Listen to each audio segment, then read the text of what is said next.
ఓం శ్రీ గురుభ్యో నమ. హరి ఓం. శ్రీ మహాగణాధిపతయే నమ. శ్రీ మహాసరస్వత్యై నమ. మానవేద సంపద ఛానల్కి స్వాగతం, సుస్వాగతం. ఈరోజు నరనారాయణులు అనే శీర్షికతో కథను తెలియజేస్తున్నాను.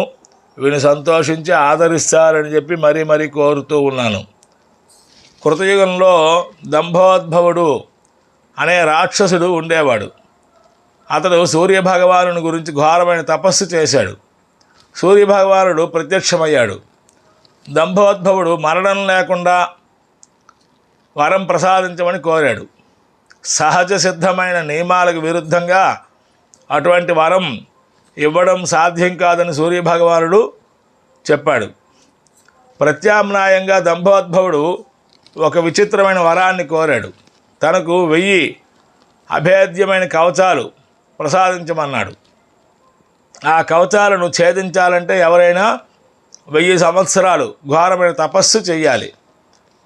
అలా తపస్సు చేసిన వాడు తనతో 1000 సంవత్సరాలు యుద్ధం చెయ్యాలి. యుద్ధంలో ఒక కవచాన్ని ముక్కలు చేసిన వెంటనే ఆ కవచాన్ని పడగొట్టిన వీరుడు అక్కడికక్కడే మరణించాలి అన్నాడు. సూర్యుడు సరేనని వరాన్ని ప్రసాదించాడు. 1000 కవచాలు ఉండడం వలన అతనికి సహస్ర కవచుడు అనే పేరు వచ్చింది. ఆ వరగర్వంతో అతడు లోకాలను పీడించడం మొదలుపెట్టాడు. తనను ఎవరూ చంపలేరనే ధీమాతో దేవతలను, మునులను, మానవులను హింసించసాగాడు. సహస్ర కవచుని సంహరించడం కోసం లోక కళ్యాణార్థమై శ్రీ మహావిష్ణువు నరనారాయణులు అనే 2 జంట మహర్షులుగా బదరికావనంలో జన్మించారు. సహస్ర కవచుని వరాన్ని ముక్కలు చేయడానికి నరనారాయణులు అద్భుతమైన ఓ వ్యూహంతో నారాయణుడు 1000 సంవత్సరాలు తపస్సు చేస్తుండగా నరుడు సహస్ర కవచులతో యుద్ధానికి దిగేవాడు.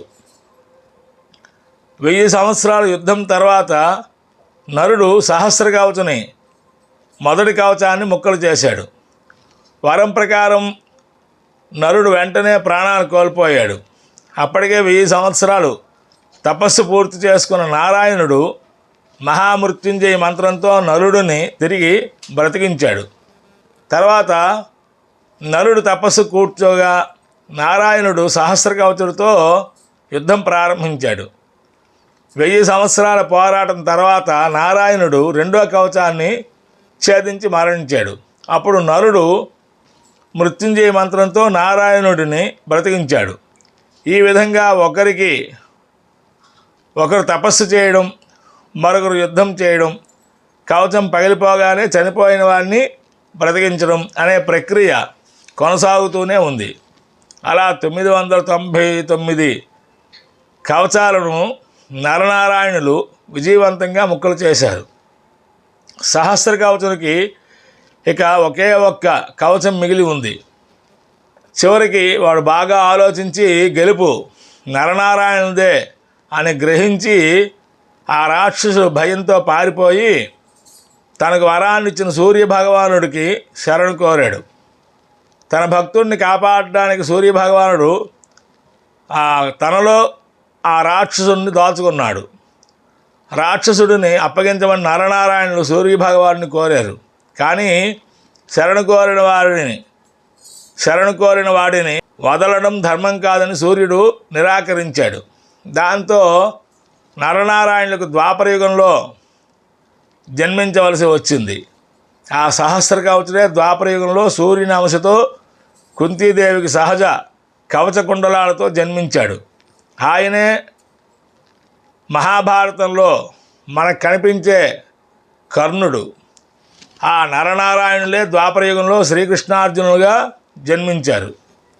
మహాభారత యుద్ధానికి ముందే దేవేంద్రుడు బ్రాహ్మణ రూపంలో కర్ణుడి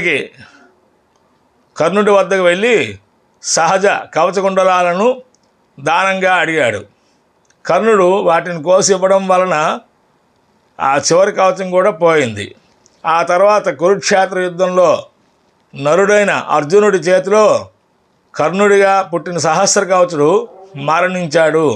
స్వస్తి. భారత్ మాతాకి జై.